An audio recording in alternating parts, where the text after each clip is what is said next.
Mes chers compatriotes, au moment de tourner la page de l'année 2017, nous pourrions n'en retenir que les épreuves que nous avons dû traverser. Les ravages des cyclones Irma, José et Maria dans notre archipel et dans les îles voisines, en particulier Saint-Martin, Saint-Barthélemy et la Dominique. Le terrible incendie de notre CHU, ou encore les pénuries d'eau. Mais avec vous, tournez tous ensemble vers l'année 2018.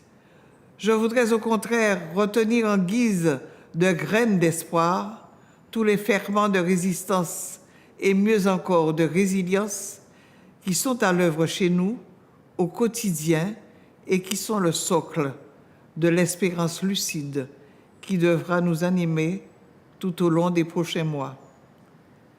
Cette résilience, elle est d'abord en chacun d'entre nous et dans notre capacité à surmonter les difficultés. Le peuple guadeloupéen, je veux le dire, sans doute inspiré par son histoire, ne cesse de démontrer son exceptionnelle capacité de se relever de tout et de vouloir avancer. Cette résilience, c'est par exemple celle de la communauté médicale dans son ensemble, formidablement mobilisée depuis de longues semaines, tous établissements et tout personnel confondus, pour assurer avec courage et dévouement la nécessaire continuité des soins après l'incendie du CHU. Cette résilience, c'est aussi celle qui s'est exprimée dans les rencontres territoriales des Assises de la famille, organisées afin d'élaborer une nouvelle politique familiale renforçant la cohésion sociale et les solidarités, tout en luttant contre les causes de la violence. Cette résilience, c'est également celle qui nous anime au jour le jour au Conseil départemental, la collectivité de toutes les solidarités, qui, grâce à ses agents déployés sur tout le territoire, agit d'abord pour les plus démunis et les plus humbles, et plus largement pour tous ceux que la vie a malmenés. Ces exemples de résistance et de mobilisation pour transformer le réel lorsqu'il est cruel, ce sont les graines d'espoir que nous devons continuer de semer inlassablement. Ce sont des exemples qui doivent tous nous inspirer, et en particulier nous les élus, qui ne prenons pas toujours conscience, disons-le, de la défiance d'une partie de nos concitoyens. Au plus près du terrain, je mesure les dégâts d'une façon de faire la politique qui privilégie le dire sur le faire, qui trouve plus facilement des postures ou des excuses plutôt que des solutions, et qui, sur des grands enjeux comme l'eau et les déchets, perd l'intérêt général dans des querelles stériles. Le dossier de l'eau, dans lequel le Conseil départemental agit concrètement depuis 3 ans, ne doit plus être sujet de bavardage. Il faut maintenant être plus efficace pour répondre à l'ampleur et à l'urgence du grand plan de reconstruction des infrastructures qui est devant nous.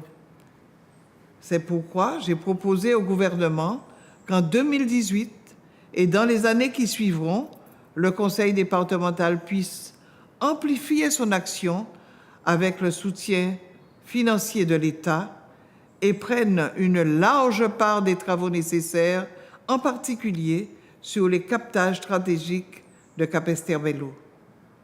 Nous avons déjà beaucoup fait, à Moule, à Sainte-Anne, à Lamentin, à Déhay, à Baïf, à Capesterre-Belle-Eau, à Petit-Bourg, à Goyave, aux Saintes, à la Désirade. Nous demandons simplement à poursuivre en mettant au service de la Guadeloupe l'expertise acquise dans l'exercice de notre compétence d'eau agricole. Oui, en ce domaine, comme dans tous ceux qui relèvent de nos missions, le Conseil départemental sera aux côtés des Guadeloupéennes et des Guadeloupéens. Plus que jamais, surtout mieux que jamais, avec une nouvelle organisation territoriale de l'action sociale. Notre budget 2018, voté il y a quelques jours à l'unanimité, sera le levier d'une action inspirée par les valeurs de solidarité, de justice sociale et d'équité territoriale, avec des ambitions renforcées pour nos collégiens que nous emmènerons vers l'excellence dans des établissements progressivement remis aux normes parasismiques. Ainsi, sans tapage, le département jouera pleinement son rôle de collectivité majeure, garante de l'intérêt général du territoire, moteur de son attractivité grâce à ses musées, ses sites naturels et son patrimoine bâti, partenaire fidèle des communes, des intercommunalités, de la région, partenaire loyal mais exigeant du nouveau gouvernement et du nouveau président de la République. En des temps incertains, le conseil départemental est une valeur refuge pour accompagner les familles guadeloupéennes dans leur quête d'une vie meilleure et d'un avenir pour leurs enfants sur leur terre.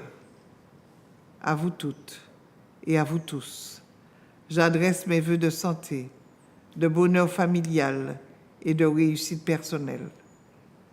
Bonne année. Force et courage pour nous construire, car il sol la pays là.